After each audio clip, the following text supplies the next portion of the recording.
Chizzle, it's your boy UmBravo, man, and I'm fucking with holding it in the road right now. Mr. Gray Fox, Big Bad Hero, we kicks in this motherfucker. Chizzle! What's up, everybody? Today we got the pleasure of sitting down with my main man, Bravo. Bravo, what's happening, brother? I'm kicking it, brother. How you doing? Chilling. How long have you been rapping? How long you know? Too goddamn long. Over the hill and through the bush and to grandma's house we go. I've been rapping since I was 11 and I'm 34 now, so that's 23 years. That's what's up. You say you've been rapping since you was 11? 11. Oh, Yeah, okay. 11 years old. You got any of that recorded? No. What I used to do is I used to hide it from my parents when I was 11. So I had a big ass, I'd write them on sheets of paper, boom, boom. I'd write from different personalities too. And just like I was kind of thought like that. Right. And then I'd stash them in my closet under this ottoman thing. And I stashed it under it and nobody would know it was in the very back of the closet. And I had fucking papers probably that thick. Why you had to hide it like that? Your parents was, I grew up in a strict household like that, yeah. Oh, okay. Not strict as in like I couldn't do, but it was just like, my dad was a fucking maniac, so it was like I didn't want to, Oh, okay. And there's a cussing in there, you know what I'm saying, snickling Right. to yourself, but, I kept the shit under in the closet. So when was the first time that people actually got to hear what you can do? You remember that? First time I recorded, I think I was 14 or 15. I want to say closer to 15. Right. It was a rapping contest on this website for the Insane Clown Posse. I was a fan of the Insane Clown Posse. It was a website called juggalonews.net or something. They was having a fucking big cipher. So everybody who was on the forum, they had a microphone. They would record it, send it one person, and then they have a big cipher. And I just recorded some, like, it sounded terrible on like the $5 stick mic, dog, and it was like hella boomy. You could barely hear what I was saying. Right. But I did it, yeah. Right. That was my first time, probably late 14, early 15. So by that time, you wasn't afraid of getting in trouble no more, huh? No, but see, by that time, my parents would be at work or something, and then I had the little laptop now. I had a little, like, old computer in my room that my dad had upgraded and gave me the old one. Okay. So I'd wait till everybody was gone. Okay. Who's some of your favorite rappers? My biggest inspirations, favorite rappers and inspirations are different because I have a million favorite cats that are dope. Okay, so who inspired you? Who inspired me is my biggest influence is probably the Insane Clown Posse, Tech Nine, Eminem. Who else from back then? Those are probably my main ones back then. Harold, I think we got it first, bro. Because it's been Pac and Biggie.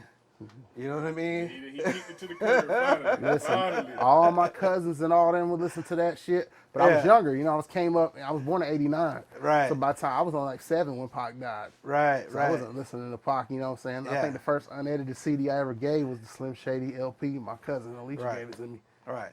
And so, somebody can be 17 or 18 and they'll still say Pac. that shit's crazy. That's a lie. Them niggas be on some Oh, other shit. yeah. We know. Pac. We know. That's like me riding around saying, yeah, I'm listening to the new Yeet album. Who the fuck? What the fuck?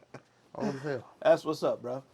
Well, how do you feel about where hip-hop at today? It's not what I fell in love with, but it's different.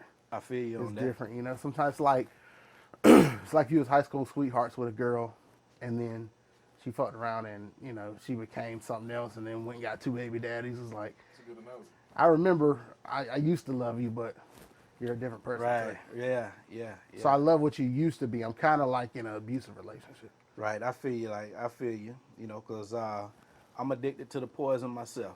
You know what I mean? Like I said, I'm deep in it. But we're addicted to what it used to be. Right. This when she looked good. She was fresh out of high school. Now that the 4 kids and she done got hella fat and shit. Now you're like, it's not what you want, but it's cool. Because I'm hella fat too, but bitch, at the same time, bitch, we're gonna start a fire in this motherfucker. So with that being said, I mean, what does Bravo bring to the table that's different? Bravo brings the truth in life to the table. Right. Just the raw, unfiltered truth, whether I'm coming across like an asshole or not, whether I'm coming across like I tell the truth. Sometimes I might be hypocritical. I'm bringing a raw human being to the music. Right. And the game, of course, Right. the player game, the pimp game, whatever you call it. Mm-hmm. Not a pimp, but I bring the game to the game. You know what I'm saying? For sure. That's my number one. When I remember Sugar Free said, when I leave the game, I want the motherfucker to say, I talked about a bitch better than anybody else. And that's how I kind of feel. Okay. I want you to say I talked about a bitch the worst. Okay. Okay. So, you know, Okay. because anybody can rap. I'm already a great rapper. You know, I'd be lying if I didn't say I was a great rapper. Okay. I've been tested throughout the years. You know what I'm saying? Okay. But I Okay. bring the game to the game. That's it. So now, with that being said, I asked you who's your favorite. Who inspires you today, or who's your favorite today? Who's somebody you enjoy listening to today? Today, it's not.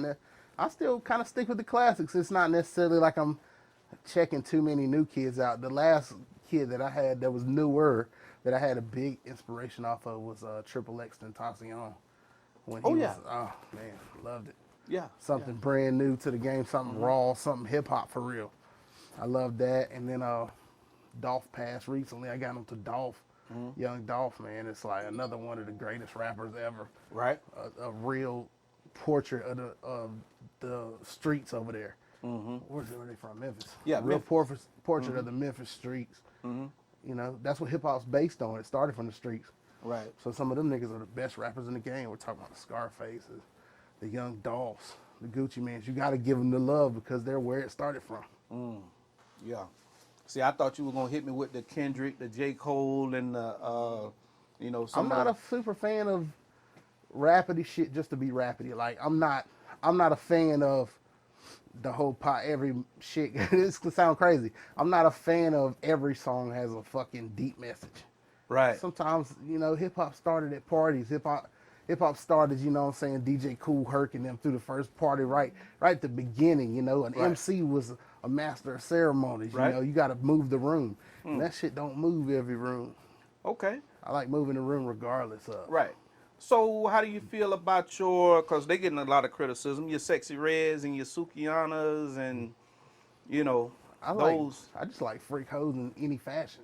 It doesn't bother me that they're hoes because I get it. The average man doesn't really get women. They don't really get why they're hoes. They don't understand it. They rather demonize it and say, I know that it's going to be some hoes out in this world. Right. I'm going to accept that you are what you are. Right. We have fun, and then I'm going back to some other shit. That's a very different perspective. Viewpoint, yeah. Oh yeah, man. That's a first. Yeah. Yeah, I mean, I love that they're doing what they're doing. If you're comparing it to the Royce the 5'9" of the world and the Kendricks and the J. Coles, then you're already fucking up because it's different shit everywhere, you know? It's Right. it's soul singers like Etta James, and then it's like pop singers like Avril Lavigne. I can't compare those two. They're not the same type of shit. Do you feel that they have any responsibility on the message that they're sending to the youth? Any responsibility at all? I think the best thing that they can do for the world is be authentically who they are. Okay. Because it's showing you what's really out there. Mm-hmm. It's not giving you this. When you say they have a message to lead the youth, we're trying to lead the youth in one direct line, and that's what's fucked up about our generation now. Because when you try to put everybody in the same line, that's when motherfuckers start jumping off buildings because they can't pay their rent, or killing a and her and the man she cheating with because he can't control the. Focusing too much on control. Some motherfuckers are meant to go over here. Some motherfuckers are meant to fall off the bridge. Everybody's not an A student. You can't put everybody in the same line. Right. There's some hoes out here, Right. and we gotta let hoes go in the hoe line. You know what I'm saying? Right. I I feel don't you on that. understand where all the fucking need to control everything comes from. Right. Just to shift a little bit away from music, just a little bit. Do you feel that the problems in the black community are moderate or extreme? Extreme, Extreme? extreme. Yes. How much of an influence do you think that music plays in that role and influence? I don't think it's a 50-50 blame like people would say 50 the companies, 50% the rappers. I'd say it's probably more like 80-20 with the companies. I They mean- push that. But would you understand the criticism that a lot of these artists are getting out here. Not only your sexies and your sukis, you know, they just the latest ratchet rappers, but you know, you also got these drill rappers out here, these killers that preach this message of destruction and death.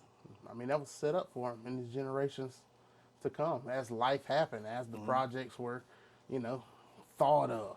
Right. You know, it's all kind of shit that changed motherfuckers. This niggas to this day, I hear in interviews in New York that say, hey, I became a criminal when I got stopped and frisked. I don't know if you remember stop and frisk in New York. Absolutely. It was, you know, Yeah. motherfuckers say, I got harassed by the cops. That made me into a criminal. I'm not saying the fault is all on the white man, but it's 80-20. Right. I'd say the society Right. fucked the shit up more than the people. Right. Yeah. Because Okay. it's like you can influence a motherfucker to do anything. I can get up today and I can say I married a woman, nice woman, good woman. I could let her continue going that way. Or me knowing the man and knowing that I'm the head of the household and she's gonna follow what I do. I could turn. We could start going out to all kind of crazy events together, and I could take her from the church and Right. you know take her to church. You know what I'm saying? So But you know, really in today's time, that's also up for debate if you're the head or not. no, not really the debate. It's Yeah. Some by you know, nature. it's 50-50. by nature I'm the head. Ain't no 50. I feel you, but By you know, nature I'm the head. What's happening right now is motherfuckers is really trying to change the square. They're trying to reinvent the wheel. okay. The wheel works. The real The works. wheel's Okay. been Yeah, working yeah, for yeah. a long yeah. time. Yeah. Now, if you could take the wheel and make something better, I'm all for it. Uh-huh. But nobody's made nothing better yet. So Yeah. maybe one day something will be better. But Yeah. for now, and it's still in nature, you know. Mm-hmm. You don't know me, and I don't know you. I'm staring you down. Mm-hmm. Testosterone's taking over both of us. What the fuck is this nigga looking at? Yeah. I don't know a woman. She don't know me. I stare her down. Her nature of wanting to see what's up is taking over. Okay. It's in the same way that you want to fight me because we're men and we had that same feeling. She wants to come over and see if I'm somebody worth being a suitor. It's the same way. Yeah. Women, it's by nature. I don't care if you got the hardest bitch. I do this. Fuck. The right nigga will bring her down to her knees every time. Okay. I can get that. Back to the music. I mean, how long have you been producing? On and off since I was probably about 17, but I wasn't really taking it serious back then. Right. Seriously producing, making beats, selling beats, the last few years. Okay. 2 or 3 years. Okay, selling beats. I sold my first one, I think, two years ago. That's what's up. That's what's up. I do everything, man. I'm an engineer. I get paid for that. Production. I do contracts with people. I do so many songs for you, XYZ, and then I ghostwrite. I do verses, bro. I get paid for everything. Mainly rap or any genre? I can do another genre. I just mainly do hip hop. That's what I stick to. Oh, okay. But my sound is, everywhere. I got rock songs and everything. Right. That's what's up. That's niggas' first thing they try to go to when they say they outside the thing. Oh, I got rock songs and everything. Shut your bitch ass up. But a lot of rock did influence other stuff that was in it. Yeah. Especially the funky beat. That's our shit anyway. It is. Yeah. Exactly, it is. True. If somebody wanted to get in contact with Bravo, how can they do it? Instagram and Twitter, Chizzology Mayor, CHIZZOLOGY Mayor, MAYOR. That's my Instagram and Twitter. Twitter, I don't really respond to. If you're trying to get a hold of me on Twitter, don't really, because I don't do nothing but just like retweet. I don't give a fuck about Twitter. Like if you go to my Chizzology, it's like all the nasty shit all the way down. Okay. But on Instagram, you can hit me up. Facebook, Cody, Kodi, UmBravo, which is my rap name, UmBravo, Shelly.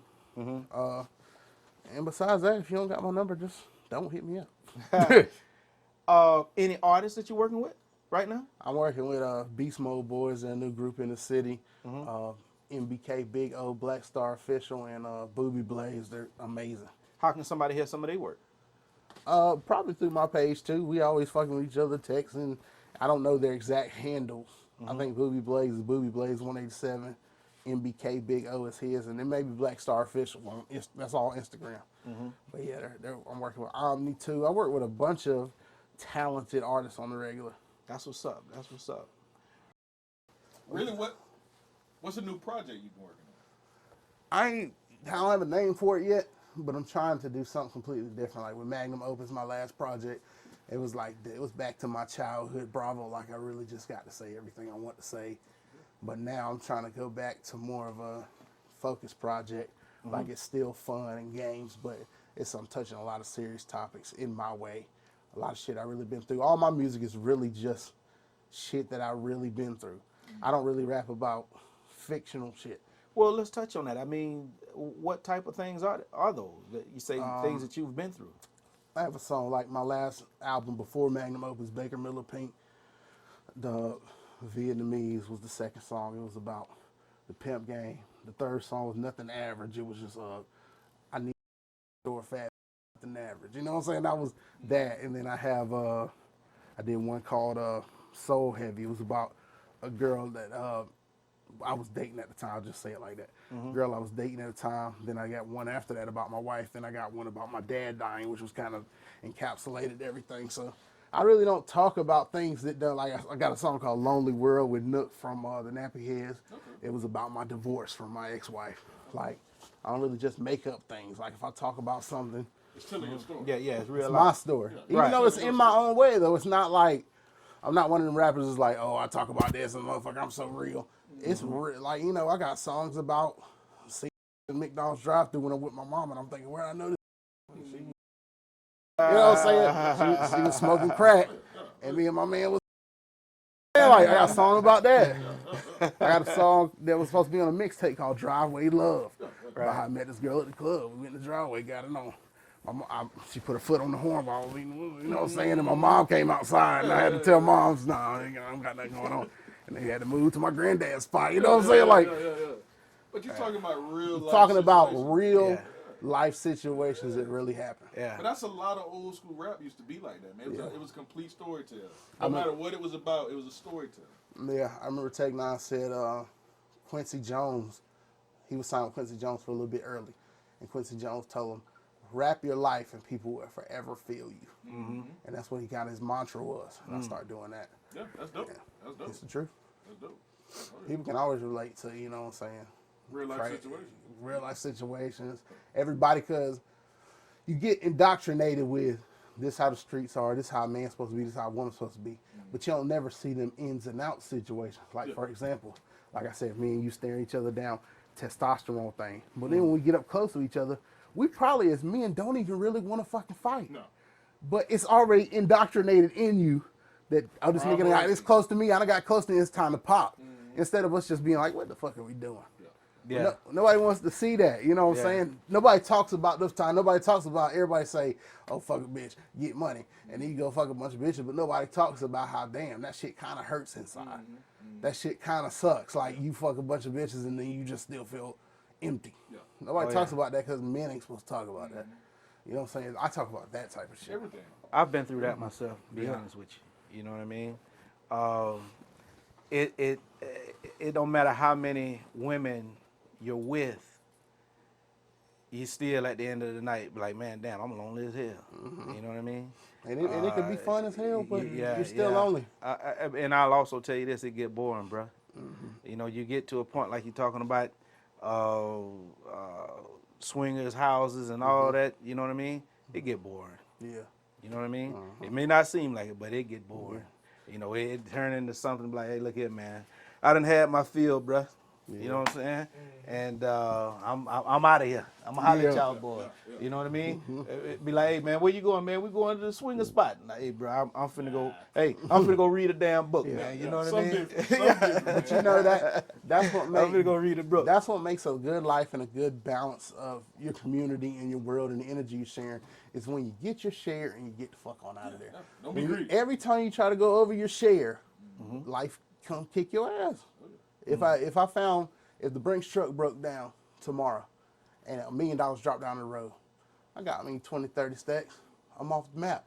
If I sit there on the road and try to collect 500,000, I'm gonna get my head jammed up. Oh yeah, you're gonna get. You know what I'm saying? Yeah, Take your share and get the fuck on, and and life will work so much better for you if you take your share and get the fuck on. Don't try to take all these niggas bitches.